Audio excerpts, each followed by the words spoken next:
Hello, this is Jennifer Mendyka bringing you your daily slice of bread. Today I'm going to talk about Hebrews chapter 1. In chapter 1, they speak a lot about the angels and comparing Christ to the angels. And I really wondered why this was, because we all know that Christ is God robed in flesh come among us, and so why would we need to explain the difference between angels and God? And I did some studying and I found out that even back in the time of Jesus, the time shortly after Jesus, there were groups of people who worshiped the creation and the angels instead of the Creator and God. And they were very confused about who they should be worshiping. You know, God had sent angels to speak to different people throughout Jewish history. We read about it in the Old Testament. And so this is what the people knew. They knew that angels came and spoke for God, and they had a tendency to worship them for that. And we have to realize that not only is Christ not another angel, not just another creation, because angels are just a creation. Man is a creation, angels are creation, nature's creation. There's people who worship nature too. But Christ is God. And this chapter really tries to sit down and explain that, you know, Christ is far above the angels. Christ is not one of the angels. He's not below the angels. You should worship Christ instead of angels.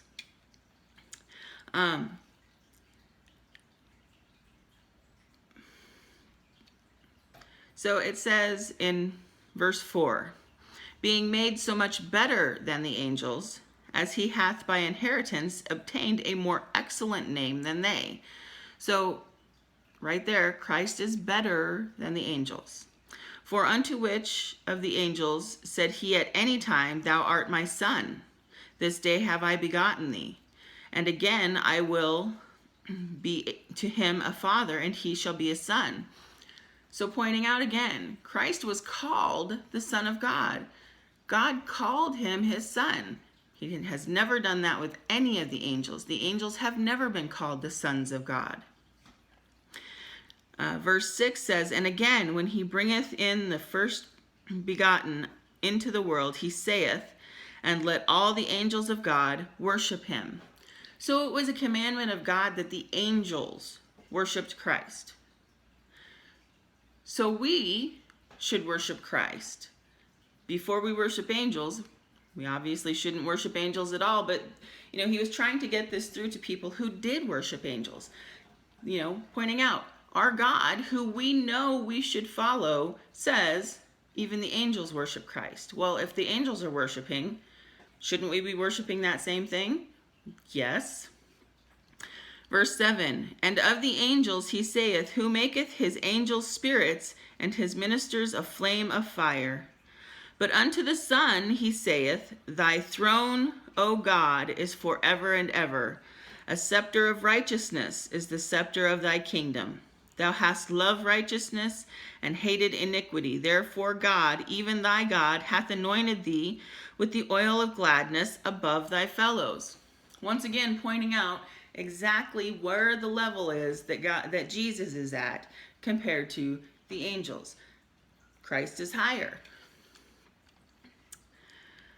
And thou, Lord, in the beginning hast laid the foundation of the earth, and the heavens are the works of thine hands. They shall perish, but thou remainest, and they all shall wax old as does a garment.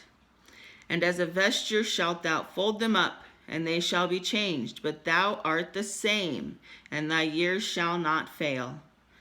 But to which of the angels said he at any time, Sit on my right hand until I make thine enemies a footstool? Well, not only was that Christ, but we were told that. So right there we find out, oh, our position will become higher than the angels. We are told that we can sit at the right hand, and he's going to make our enemies our footstool. He's never said that to the angels. The angels do not hold that position.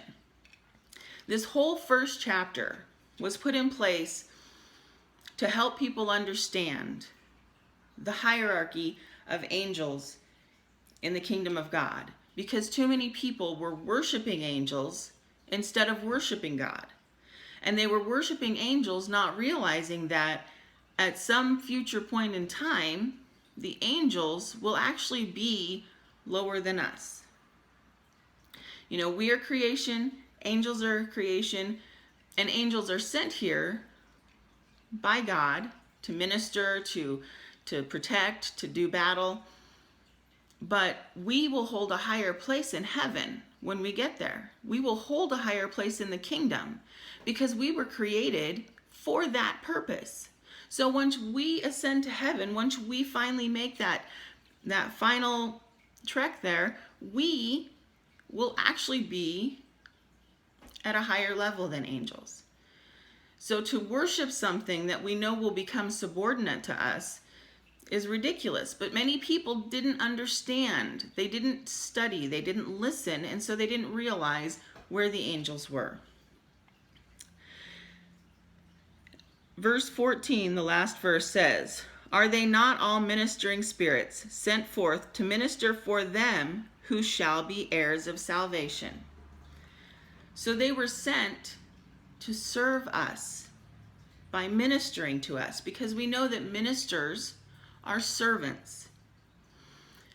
They're sent to serve us. They're sent to minister to us, to be our servants. We should not worship our servants. We should not worship anyone but the Creator. We should not worship anyone but Jesus. And so even today there are people who really put angels at a higher place than they should be. There are people who definitely worship angels.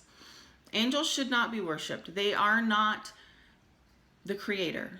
God is the only one who should be worshiped. We should only be worshiping Jesus. We should not be worshiping any of His creation, and that includes the angels. Have a wonderful day. God bless.